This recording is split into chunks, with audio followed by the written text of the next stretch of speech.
সম্মানিত ভিউয়ার্স, আসসালামু আলাইকুম রহমতুল্লাহি ওবরাকাতু। প্রতিদিনের ন্যায় আরও একটি প্রোডাক্টের রিভিউ নিয়ে আপনাদের সামনে হাজির হয়ে গেলাম। তো আজকে যে স্ক্রিনে প্রোডাক্টটি আপনারা দেখতে পাচ্ছেন, এটি হচ্ছে B126 ট্যাবলেটটি প্রস্তুত করে থাকে বাংলাদেশের অন্যতম একটি ওষুধ প্রস্তুতকারক কোম্পানি পপুলার ফার্মাসিউটিক্যাল লিমিটেড।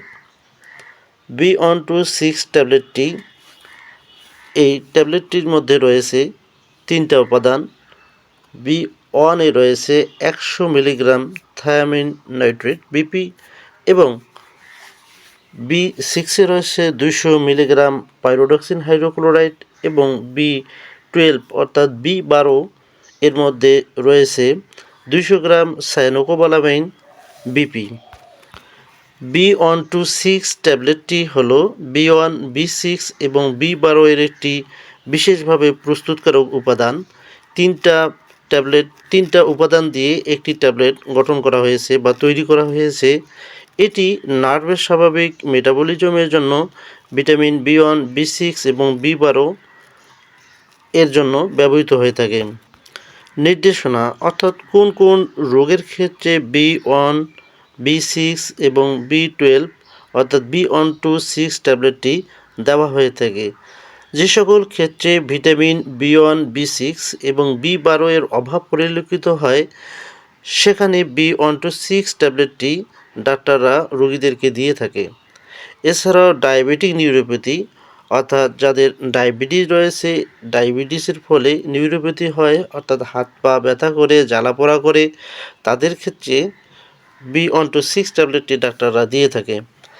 এছাড়া peripheral neuralgia, lumbago, myalgia, sciatica, facial neuralgia, intercostal neuralgia, spinal pain এই ধরনের রোগের ক্ষেত্রে B126 ট্যাবলেটটি ডাক্তাররা সাজেস্ট করে থাকেন। B126 ট্যাবলেটের দাম B126 ট্যাবলেটের প্রতিটা ট্যাবলেটের দাম হচ্ছে 12 টাকা করে। মাত্রা এবং প্রয়োগবিধি অর্থাৎ কিভাবে ট্যাবলেটটি দিনে কয়বার খেতে হবে সে সম্পর্কে বলবো। প্রতিদিন 1 থেকে 3টা ট্যাবলেট করে খেতে হবে অথবা চিকিৎসক যেভাবে মনে করেন সেই অনুযায়ী ব্যবহার করতে হবে। পার্শ্ব প্রতিক্রিয়া প্রতিটা ট্যাবলেটেরই পার্শ্ব প্রতিক্রিয়া রয়েছে, তেমনি B126 ট্যাবলেটের সামান্য কিছু পার্শ্ব প্রতিক্রিয়াগুলোর মধ্যে রয়েছে অ্যালার্জিক সমস্যা হতে পারে, মাথা অথবা ঘুম আসতে পারে। গর্ভাবস্থায় এবং মাতৃদুগ্ধকালে ট্যাবলেটটি খাওয়া যাবে কিনা এ সম্পর্কে এবার বিস্তারিত বলবো।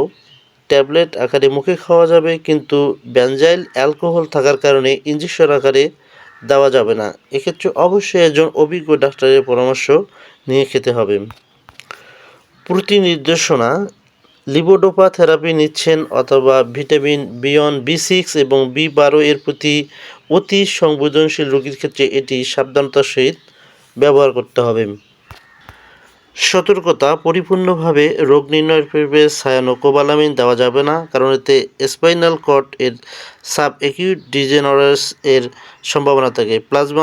প্লাজমাতে সায়ানোকোবালামিন এর আধিক্যতাজনিত কারণে সৃষ্ট অপটিক নিউরোপ্যাথি এর চিকিৎসায় সায়ানোকোবালামিন ভিটামিন B1 এর উপযুক্ত রূপ নয়।